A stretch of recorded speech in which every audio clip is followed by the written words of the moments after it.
4 दिसंबर 2024 को अल्लू अर्जुन, जो कि साउथ के एक बहुत ही बड़े सुपरस्टार एक्टर है, एक बहुत ही बड़े और सक्सेसफुल डांसर भी है, एक्टर भी है, उनकी फिल्म आई थी पुष्पा 2, जो कि काफी बेहतरीन फिल्म थी। और इसका जो ट्रेलर था, इसका जो मतलब फोटो स्क्रीनिंग था, वो हैदराबाद में लॉन्च हो रहा था और इतना ज्यादा क्राउड हुआ था, इतना ज्यादा भीड़ हुआ था कि बहुत ही बड़े रूप से भगदड़ हुआ और उस भगदड़ में एक व्यक्ति की जान चली गई थी, एक मतलब इंसान की मौत हो गई थी। उस पर इतना ज्यादा मतलब इन पे प्रेशर हुआ था कि इनको जेल जाना पड़ा था, मुआवजा देना पड़ा था, माफी मांगनी पड़ी थी और जो पॉडकास्ट है उसको कुछ दिनों के लिए मतलब पोस्टपोन करके आगे बढ़ाना पड़ा था।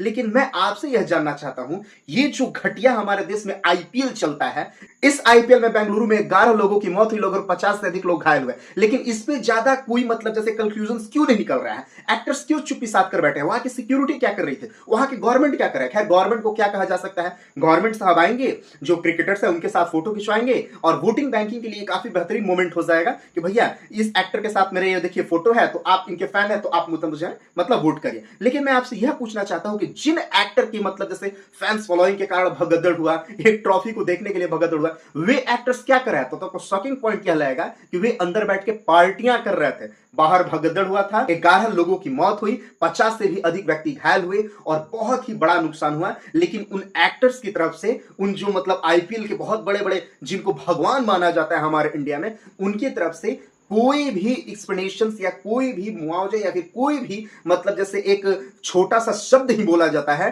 नहीं दिया गया है। दोस्तों, मैं आपसे अनुरोध करता हूं कि ये जो आईपीएल है, बेरोजगारों के द्वारा एक चलता हुआ जुआ है हमारे देश में, इनको कुछ नहीं करना है। आईपीएल में हम लोग पीसते हैं, हम लोग कूटते हैं और उनको सिर्फ और सिर्फ आराम मिलता है। और वैसे भी हमारे देश में तो भगदड़ होता है, लेकिन जो अंधभक्त हैं, जो गोबर भक्त हैं, उनको इससे कोई मतलब ये ना ही वे सरकार पे सवाल उठाते हैं, ना ही सिक्योरिटी पे सवाल उठाते हैं, ना ही जो व्यक्ति वहां पे मतलब एक बहुत बड़े रूप से फंक्शंस कराता है उस पर यह सवाल उठता है, जो कहीं ना कहीं बहुत ही ज्यादा गलत है। महाकुंभ होता है, ऐसे ही भगदड़ होता है, सरकार पे कहां सवाल उठता है? नहीं उठता है। सिर्फ सरकार आते हैं, रोते हैं, बोलते हैं कि भैया गलती हो गया, बस हो गया। बकरीद पे भी जैसे कैसे बलि दी जाती है बकरियों की, वैसे ही हमारी भी बलि दी जाती है और हम कुछ नहीं कर पाते हैं। मैं आपसे अनुरोध करता हूं कि आप थोड़ा इन चाटुकारों से दूर रहें, सच्चाई को समझें, उसके बाद किसी को सपोर्ट करें या ना करें।